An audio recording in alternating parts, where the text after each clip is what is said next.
Fala pessoal, tranquilo? Belezinha? Pessoal, então aí nós vamos dar continuidade aos estudos, tá? Agora, claro, né, falando de trocas de calor, equilíbrio térmico, tá? E também um pouquinho de movimento vertical no vácuo. Pessoal, então as trocas de calor a gente vai analisar o seguinte. Imagine que você tem um recipiente conhecido como calorímetro e nós vamos colocar que esse calorímetro é um instrumento, né, ou seja, um calorímetro ideal. Tá? Então a gente vai analisar que vai existir a troca de calor, por exemplo, entre as substâncias ou entre os corpos colocados lá dentro do calorímetro. Tá? A gente coloca, por exemplo, assim, ó, que num sistema termicamente isolado, né, a gente vai ter sempre uma quantidade de calor que vai ser recebida, uma quantidade de calor que vai ser cedida, e isso tudo a gente coloca na conservação de energia, que vai dar igual a zero. Tá? Se a gente tiver mais do que três corpos, por exemplo, a gente coloca então que existe, né, N corpos lá dentro, tá? E a troca de calor entre eles então tem que dar igual a zero, que é um processo de conservação de energia. Isso é quando a gente está falando de uma situação ideal, que a gente vai estar estudando isso com, digamos assim, uma profundidade maior a partir de agora, tá? E aí o que acontece, pessoal? Caso se o sistema não estiver termicamente isolado, ou seja, não for o que a gente conhece por calorímetro ideal, a gente vai ter que considerar, por exemplo, a quantidade de calor das paredes desse recipiente, ou seja, desse calorímetro, e também o que vem do ambiente externo, tá? Então isso é bem importante colocar. Certo, pessoal? Então, é isso que a gente tem para essas trocas de calor. Então, imagina o seguinte: vocês vão misturar leite e café. Tá? O café tem uma determinada quantidade, que a gente vai colocar a massa de café, o leite tem uma determinada quantidade, a massa do leite. Ambas as duas substâncias possuem calor específico, e aí nós temos também para as duas substâncias o quê? As suas temperaturas iniciais. Só que depois que a gente misturar o café com o leite, vai passar um determinado tempo, vai existir a troca de calor entre eles. E aí onde eu falo para vocês, numa situação como essa, uma situação ideal, nós vamos considerar que vai existir a troca de calor entre o leite e o café. Tá? O que está externamente falando não entra no problema, e as paredes do calorímetro, ou seja, do recipiente que a gente está colocando essa mistura de café com leite, também não entra no nosso problema. Tá? E isso tudo dá igual a zero. Obviamente que vocês já perceberam que quem tem uma temperatura maior, tá, vai ceder calor para quem tem uma temperatura menor, até que se chegue numa condição chamada condição de equilíbrio. Tá? E aí nós vamos conseguir determinar quanto vai ser, qual vai ser o valor da temperatura de equilíbrio entre café e o leite, que a gente vai estar tomando, na verdade, um café com leite. Tá? Lógico que se existir mudança de estado físico, precisamos lembrar que vai ter calor sensível, né, sendo envolvido e calor latente, tá? Isso é bem importante destacar também, tá? Pessoal, quando a gente fala, por exemplo, de curva de aquecimento, a gente lembra também que existe a curva de aquecimento e também uma curva de resfriamento, tá?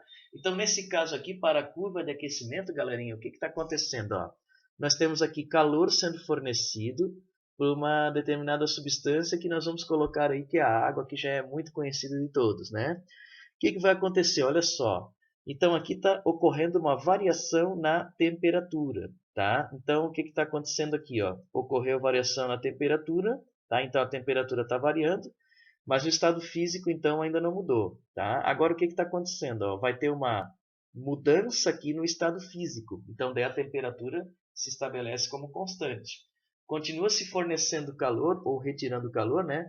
Olha só, nesse caso aqui, ó, está fornecendo calor, então a substância vai, mais uma vez aqui já no estado líquido, variar a sua temperatura.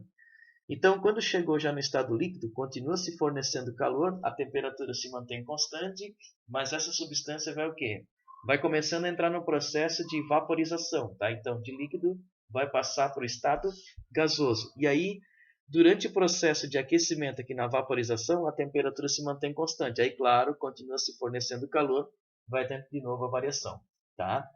E aí, pessoal, nós temos aqui então, olha só, essa ideia de que nós podemos ter, né, o ponto triplo, na qual nós temos, por exemplo, uma substância que pode estar no estado sólido, no estado líquido, ou por que não também no estado de vapor, tá? Então a gente coloca ali, ó, curva de sublimação, curva de fusão-solidificação ou curva de vaporização e condensação, tá? Galera, falando um pouquinho de movimento vertical no vácuo, nós temos dois tipos, né? Ou a queda livre ou o lançamento vertical para cima, por exemplo.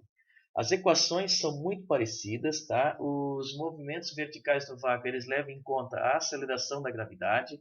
Então, como a gravidade sempre é, na verdade, apontando para baixo o sentido da aceleração da gravidade, né?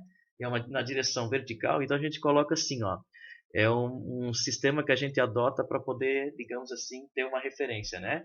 Então, os objetos que são abandonados, tá, em queda livre, a gente coloca que a aceleração da gravidade é para baixo, o objeto está caindo, então a gravidade tem um sinal positivo. Como a gravidade é para baixo, a gente está lançando esse corpo verticalmente para cima, então a gente coloca que, como o sentido é o oposto da gravidade, então o que vai acontecer? A gente usa o sinal da aceleração da gravidade negativo, tá? Pessoal, o que acontece? Na descida o movimento é acelerado, na subida o movimento é retardado. Quando chegar no ponto mais alto da trajetória, a gente coloca que a velocidade é igual a zero. Então a gente vai ter uma velocidade inicial diferente de zero.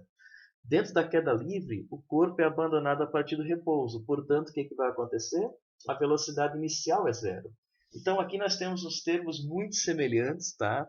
Ao que a gente viu lá no movimento uniforme, uniformemente variado, só que a gente vai trocando agora, que na verdade tanto o lançamento vertical quanto a queda livre são o quê? Movimentos que fazem parte da ideia do movimento uniformemente variado, possui aceleração, tem mudança na velocidade, tá?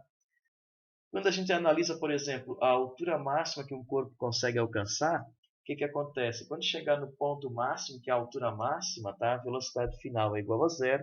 Como está subindo, a gravidade é negativa, tá? Então a gente coloca o sinal de menos, né? E a velocidade inicial, claro, tem que ser diferente de zero, tá? Pessoal, eu espero que tenha contribuído para mais uma aula aí com vocês, tá? Eu espero que vocês estejam aí estudando bem, né? Estudando legal. Espero que esteja tudo bem com todos e todas.